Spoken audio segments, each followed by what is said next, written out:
Oke teman-teman, kita lanjutkan lagi. Mohon maaf tadi terputus ya. Jadi adanya spesifikasi, ada spesialisasi dalam keilmuan ya, mulai dilakukan oleh filsafat Ikhwan al-Safa ya. Nah, sebagaimana tadi ya kita ketahui bahwa memang Barat itu kan salah satu keistimewaannya itu adanya spesialisasi cabang keilmuan ya, dimana ada satu orang tuh menguasai satu cabang ilmu aja gitu ya. Nah tapi itu juga menjadi satu kesalahan ya. Kenapa? Karena yang namanya ilmu itu ternyata dia saling terkait ya antara satu dengan yang lainnya ya. Jadi tidak bisa dipisahkan juga sebenarnya. Nah sehingga ya kalau dalam ilmu barat ya itu kadang-kadang kita merasa hampa gitu dalam ilmu itu ya, merasa hambar ya.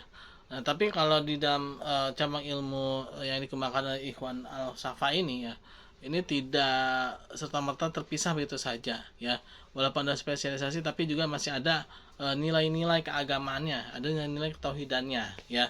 Tapi dia sudah ada spesialisasi. Jadi misalkan nih bicara tentang matematika gitu ya, bagaimana Islam itu memandang matematika gitu ya.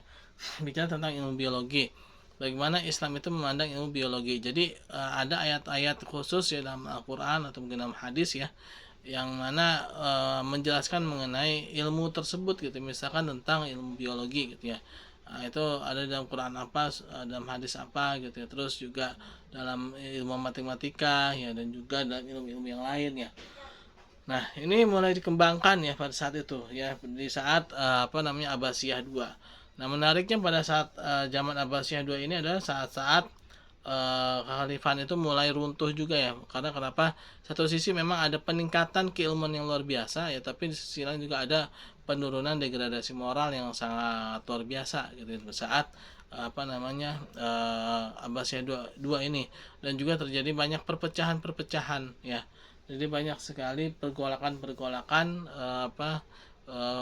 pemikiran ya, dan juga politik ya, dan juga banyak sekali pemisahan-pemisahan ya.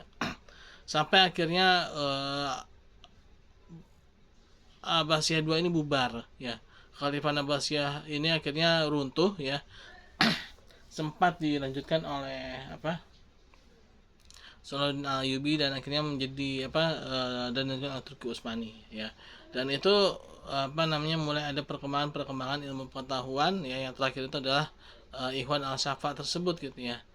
Nah, di dalam ilmu ilmu-ilmu tersebut ya, Ikhwan al-Safa ini sangat memiliki peran yang sangat besar ya.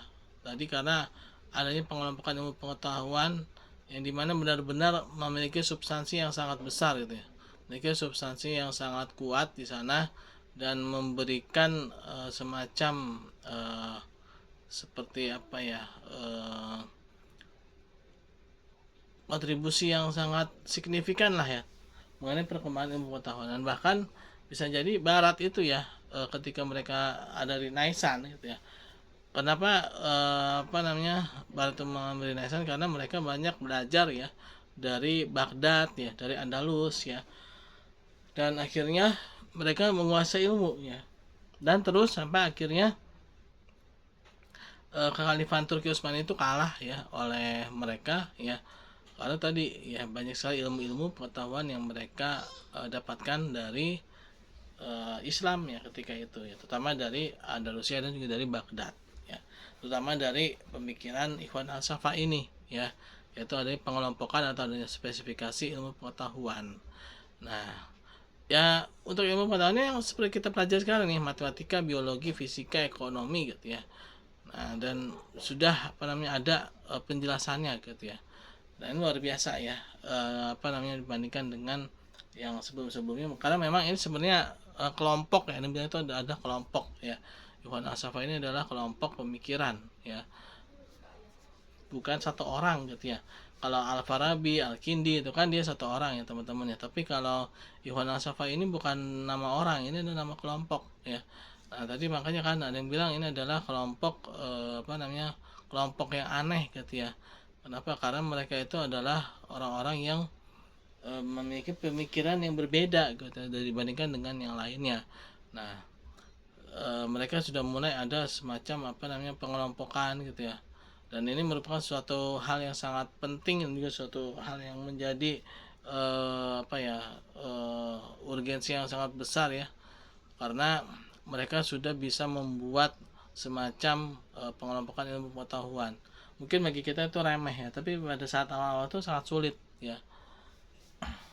Ya mungkin itu teman-teman ya mengenai Ikhwan Asafa ini ya. Terima kasih. Assalamualaikum warahmatullahi wabarakatuh.